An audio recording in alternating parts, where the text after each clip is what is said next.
কেমন আছেন সবাই? আশা করি সবাই খুব ভালো আছেন। বন্ধুরা, দেখতে পাচ্ছেন একটি আপেল গাছ। এটা আমার ছিল আর কি, সব চারা যখন বিক্রি হয়ে যায় তখন আমি একটা চারা হচ্ছে গিয়ে নিজের ড্রামে রোপণ করে রাখছিলাম। তো এইটা এবছরে তেমন একটা যত্ন নিতে পারি নাই সঠিক সময়, যার কারণে সঠিক সময় ফুল আসে নাই। এখন লেট সময় করে, এখন হচ্ছে গিয়ে জুন মাস। আজকে জুনের কত 11 তারিখ মনে হয়। তো 11 তারিখে এখন এর থেকে ফুল আসছে। শুধু একটা থোকা যে ফুল আসছে তা না, ফুল আরও আসবে। এই দেখেন, এই যে এরপরে আরও ফ্লাওয়ার বার্ড তৈরি হয়ে রয়েছে, এটাও ফুল আসবে। তারপরে এই যে ফ্লাওয়ার বার্ড, এগুলোতেও ফুল আসবে। এর দুইটাও ফুল আসার কথা। তারপরে এদিকেও ফুল আসবে, কারণ এটা হচ্ছে গিয়ে এই যে এটাও ফুল আসবে। এটা হচ্ছে গিয়ে যে টাইমে ফুল আসার কথা, ওই টাইমে হচ্ছে গিয়ে আমি প্রচণ্ড ব্যস্ত ছিলাম, যার কারণে যত্ন নেওয়া হয় না। তো এখন হচ্ছে এটা গাছটা রোদে আছে এবং হচ্ছে গিয়ে পর্যাপ্ত পরিমাণ পুষ্টি পাচ্ছে, যার কারণে এখন ফুল আসতেছে। তো এই ফুল আসলে সেট হওয়ার কথা না, জানি না, সেট হইতেও পারে।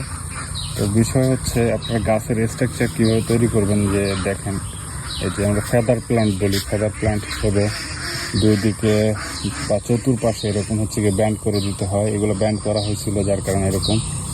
তারপরে এই দেখেন, এটা ব্যান্ড করে রাখা হয়েছে। একটা হচ্ছে গিয়ে লিডার রাখবেন, লিডারটা আবার হচ্ছে গিয়ে এরকম কিন্তু কাটা থাকবে, কাটার পরে সেটা লিডার হবে। এটা হচ্ছে গিয়ে যাতে বেশি বড় না হয়ে যায়, এটা এই সাইডে ব্যান্ড করে রাখা যায়, তাহলে হচ্ছে গিয়ে গাছ খাটো রাখা যাবে। এভাবে যদি ব্যান্ড মানে এভাবে বাঁকাই রাখা হয় তাহলে গাছ খাটো থাকবে। তো এই হচ্ছে বিষয়। তো আপনারা যদি এই গাছটা বা এইরকম গাছ নিতে চান, বা এই গাছটাই ধরেন এটা বিক্রি করে দেবো, যদি কেউ নিতে চান জানাইতে পারেন। আর হচ্ছে গিয়ে আমরা হচ্ছে গিয়ে নতুন যে সমস্ত চারা আসবে উইন্টারে, তার জন্য হচ্ছে গিয়ে আমরা বুকিং নিতেছি। হর্টিকালচার সেন্টার, সোলান, তারপরে হচ্ছে গিয়ে আমরা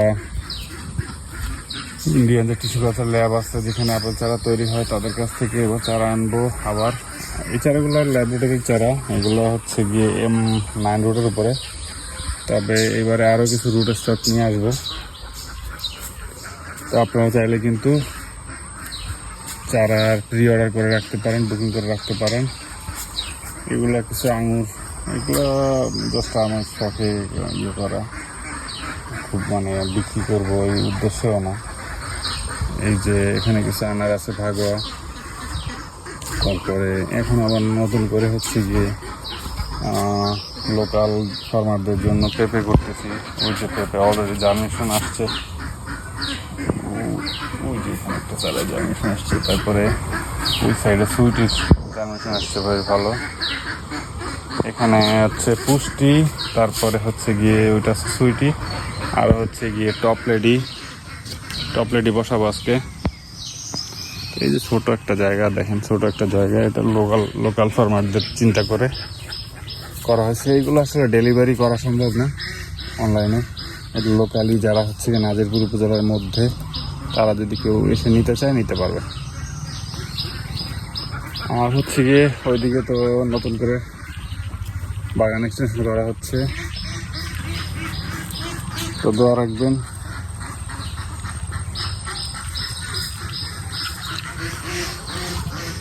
অনেক বছর আগে হচ্ছে গিয়ে ফিলিপাইনের কালো আখ নিয়ে আসছিলাম, সেগুলো এখনো কিছু আছে। তা আমি যেটা করি আপনাদের সাথে একটু যদি শেয়ার করি, আমার হচ্ছে গিয়ে টিউবওয়েলের যে জলটা পানিটা মানে ফেলা যায়, ওইটা আমি দিয়ে রাখি এখানে, কারণ হচ্ছে আখের চাষের জন্য প্রচুর হচ্ছে গিয়ে পানির দরকার।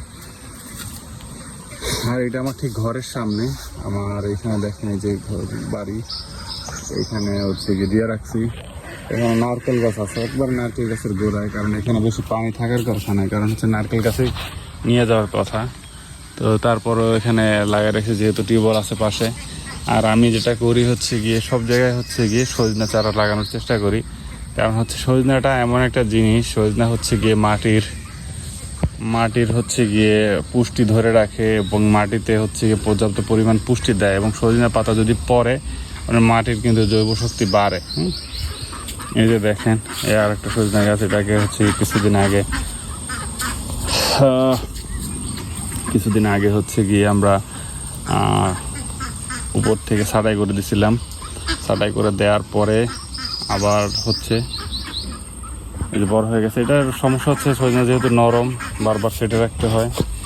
আর এই হচ্ছে নারকেল, আমার নিজের এই গাছটার নারকেলের চারা আর কি নিজের জন্য রোপণ করবো। এই রেজাল্টটা আমার কাছে খুব ভালো মনে হয়েছে। দেখেন রেজাল্ট কিন্তু খারাপ না, ভালো, দেশি নারকেল তারপরও ভালো। তো নারকেলে যেটা একটা বিশাল সমস্যা আমরা দেখতেছি সেটা হচ্ছে মাকড়। দেখেন মাকড় যদি আমি ঠিকঠাক মতো স্প্রে করি, এই দেখেন কি পরিমাণে নারকেল হয়েছে।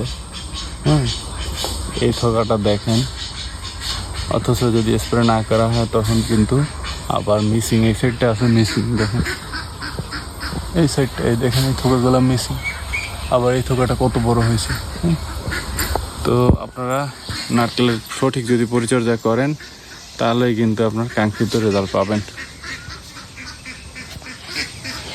তো যারা ভিডিওটি দেখলেন আপনাদের মতামত দিতে পারেন।